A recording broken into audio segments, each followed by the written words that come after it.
Canada just recognized Palestine as a state, and I believe that this is going to be bad news for the Canadian currency. Why?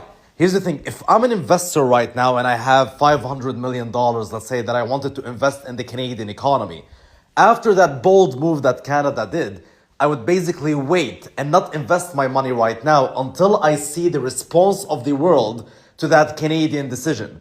Because I don't know how the US is going to react. I don't know if they're going to sanction Canada, if they're going to impose more tariffs on Canada. I don't know what's going to happen. And therefore, if I was an investor and I had millions of dollars that I wanted to invest in the Canadian economy, I would refrain from doing so at this point as I wait for the world to respond to that decision. Now, of course, if the response is positive and the world accepts it and there is no negative repercussions for the Canadian economy, then I would go ahead and invest my millions of dollars. However, if not, then I wouldn't do it. Therefore, I believe that there's going to be cutting in money inflow towards the Canadian economy. Right now, every investor that wanted to invest in the Canadian economy is basically taking a let's wait and see stance. Let's wait and observe what happens. And therefore, this is why I'm bearish on the Canadian dollar today. Now, of course, it's not only Canada that took that decision. Britain took that decision as well. And Australia took that decision as well. However, I'm only selling the Canadian dollar.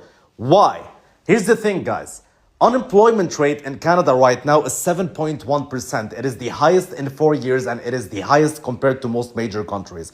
So the economy in Canada is already doing so shit. Regardless of the decision that they just took, the economy is already doing so shit. I was already bearish on the Canadian dollar even before they took that decision to recognize Palestine as a state. And therefore, I was already bearish. And right now, with this news, I'm even more bearish on the Canadian dollar. So that's bearish square. I'm double bearish on the Canadian dollar. I am the most bearish I have ever been on the Canadian dollar. And therefore, I decided to sell it. So I'm buying the US dollar and I'm selling the Canadian dollar right here, right now. Now, from a technical perspective, this trade is very easy to analyze. Listen, guys, the market right here, there was a lot of bottoms, stop losses below that low. These stop losses were triggered right here through to the downside. The market then created double bottoms right here again. If we take that line and we place it up there, and then the market went down, liquidated these bottoms through to the downside, then started impulsing up. That is a clear bullish signal for me. On top of that, if I zoom in a little bit, we can see that the market created a drive, created a second drive, and then it created a third drive through to the downside. And usually after a 3 drives pattern, I look for the market to reverse and take out the beginning of the drive. And therefore,